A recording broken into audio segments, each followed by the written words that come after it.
Hi everyone, and welcome back for the second episode in the Teaching Space Utilisation Survey Data video tutorial series. I'm Ben Morland, Director of Education Space Consultancy, and for this episode I'll be taking you through how I create institution frequency, occupancy and utilisation results on Microsoft Excel using the same typical set of Teaching Space Utilisation Survey data that was used in the last episode.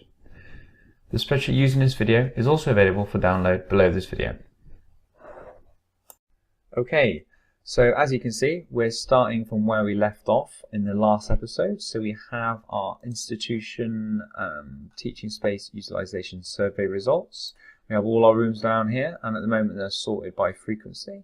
We can keep them like that for now. It's not going to make any difference to the results, but what I am going to do is I'm going to freeze this top row just so as we scroll down in a bit we can still see it. So I'm just going to go View, Freeze Panes, Freeze Top Row, and basically that just keeps that row nicely at the top as we're going down.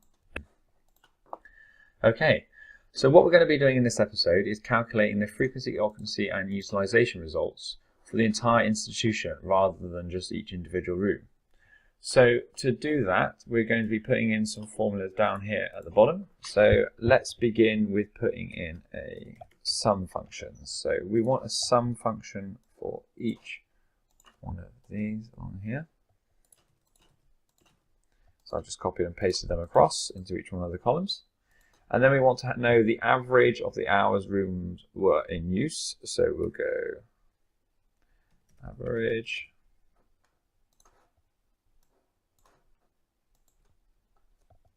and close the brackets. And then for this one, we want to know the count. So it's equals count, open brackets, select the data, close the brackets.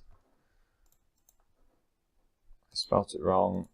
There we go. And you've got your 120 in there. So we know there's 120 rooms. So the next thing we want to do is actually calculate our frequency, our occupancy, and our utilization.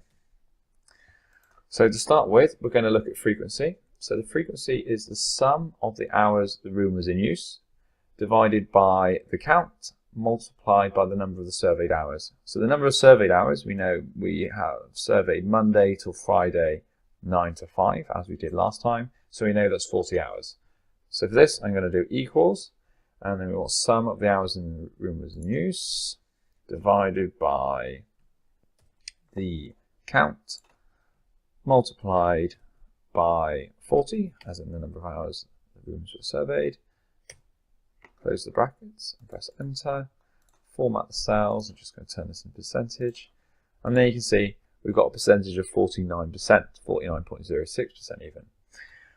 So from this we know that throughout the survey week, on average, just over 50% of the surveyed rooms were unoccupied during the survey week. Okay, so now for occupancy rate, we're going to do another formula. So this one's going to look at the sum of the total count, which is this one here, divided by the sum of the capacity, which is this one here, multiplied by the average of the hours the rooms was in use. So this one here, or in use even.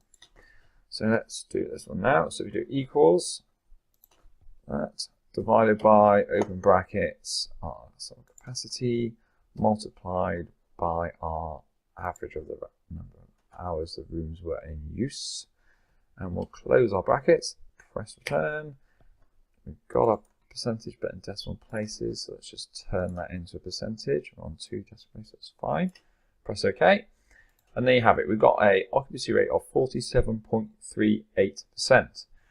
So this is looking at the institution as a whole and telling us that on average, when rooms were in use during the survey week, half of the available, well, just over half of the available capacity was not occupied. So now we're going to have a look at calculating the utilization rate. And as we saw in the last episode, it is simply the frequency multiplied by the occupancy rate gives us our utilization rate. And there's a bit too many decimal places there. I usually stick with 2, so let's just change that to 2. And as you can see, we've now got a utilization rate of 23.25%. And what this means is that during the survey time, as in this case, Monday to Friday 9 to 5, the teaching rooms surveyed, only 23.25% of the available capacity was used throughout the survey week, which means that over 75% of the capacity was unoccupied. So this leaves quite a lot of room for improvement. So just to finish off, what I'm going to do, just insert another row here, and then I'm going to call our institution A, and we're just going to quickly make up a table and then a graph. So our tables are dead simple. You can do them however you want, but this gives you a little sort of indication of a table.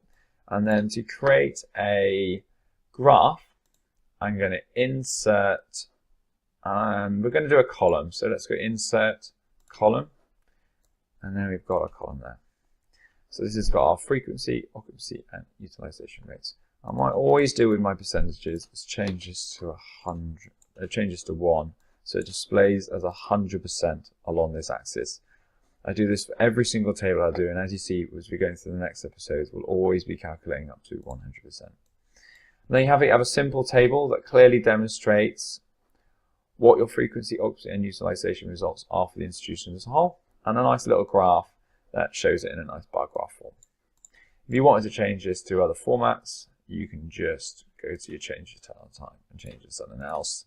But I find that the most useful one is your bar graph one. Clearly demonstrates it. And there you have it. You can now follow these simple steps each time you want to find out your institution frequency, occupancy, and utilization results. As with all of these episodes, if you'd like to download the spreadsheet containing all the formulas, just click on the download link below.